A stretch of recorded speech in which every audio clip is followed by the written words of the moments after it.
আমরা ঘোষণা দিচ্ছি আমাদের পরবর্তী আন্দোলনের প্ল্যাটফর্ম গণহত্যাকারী আওয়ামী লীগ নিষিদ্ধকরণ মঞ্চ। গণহত্যার দায়ে অভিযুক্ত রাজনৈতিক দল আওয়ামী লীগকে নিষিদ্ধের দাবিতে দিনভর বিক্ষোভে উত্তাল ছিল ঢাকা বিশ্ববিদ্যালয়।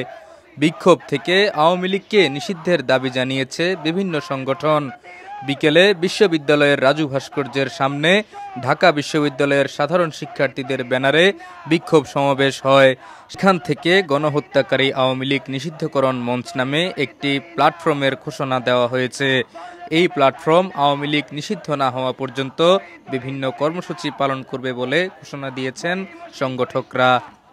আওয়ামী লীগ পুনর্বাসনের প্রতিষ্ঠা রুখে দিতে ছাত্র জনতা আবারও প্রস্তুত। রক্তের দাগ শুকায় নাই।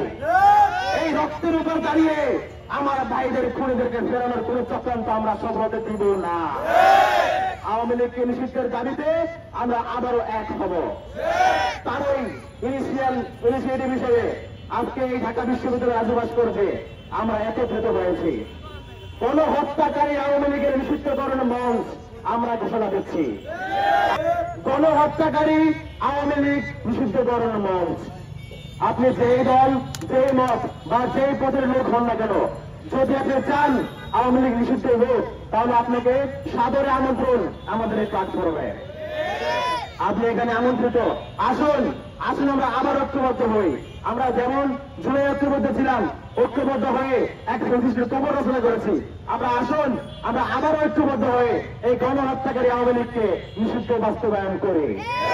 গণহত্যাকারীদের ঠিকানা এই বাংলায় হবে না। আমাদের প্ল্যাটফর্মের, আমাদের নতুন প্ল্যাটফর্মের নাম, আমাদের আওয়ামী লীগ নিষিদ্ধ করা প্ল্যাটফর্মের নাম গণহত্যাকারী আওয়ামী লীগ নিষিদ্ধকরণ মঞ্চ। ইনকিলাব জিন্দাবাদ। আন্দোলন হয়েছে, বিভিন্ন প্ল্যাটফর্ম গড়ে উঠেছে।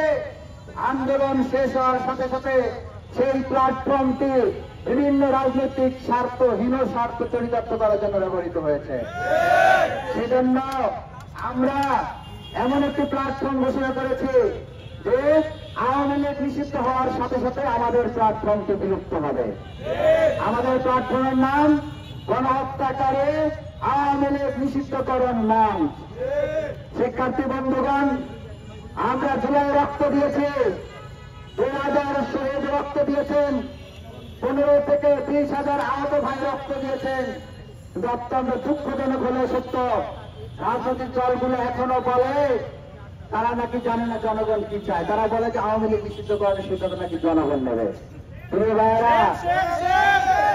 তারা কি জানে না 5 আগস্টই এদেশের ছাত্র জনতা আওয়ামী লীগকে এদেশের মাটি থেকে চিরতরে মুছে দিয়েছে। তাদের আর কিসের সিদ্ধান্ত প্রয়োজন? আমরা প্রশ্ন রাখতে চাই। আমরা প্রত্যেকের কার্যক্রমকে ক্রিটিক্যাল হয়ে রিড করতে চাই। যারা গণহত্যাকারী ও প্রতিবাদের দোষর আওয়ামী লীগকে নিষিদ্ধ করার দাবিতে রিট করেছিল এবং রিট প্রত্যাহার করে নিয়েছে, তাদেরকে আমরা সন্দেহের চোখে দেখতে চাই। একই সাথে আমরা সন্দেহের চোখে দেখতে চাই জুলাই অভ্যুত্থান পরবর্তীতে যে ঐক্যমঞ্চ নেতৃত্ব তৈরি হয়েছিল, সেই নেতৃত্বের পক্ষ থেকে 7 মাসের মধ্যেও আওয়ামী লীগ নিষিদ্ধের ব্যাপারে তারা কোনো পদক্ষেপ গ্রহণ করেন নাই। তাই তাদেরকেও আমরা সন্দেহের চোখে দেখতে চাই। আপনারা যদি সত্যিকার অর্থে চান জুলাই গণহত্যার বিচার হোক, তাহলে দলের মত নির্বিশেষে গণহত্যাকারী আওয়ামী লীগ নিষিদ্ধকরণ মঞ্চের সাথে যুক্ত হন এবং নিজ নিজ স্কুল, কলেজে, ক্যাম্পাসে, আন্দোলনের স্পটগুলোতে গণহত্যাকারী আওয়ামী লীগ নিষিদ্ধকরণ মঞ্চ গড়ে তুলে আওয়ামী লীগ নিষিদ্ধ আন্দোলনকে ত্বরান্বিত করুন, বলিষ্ঠ করুন।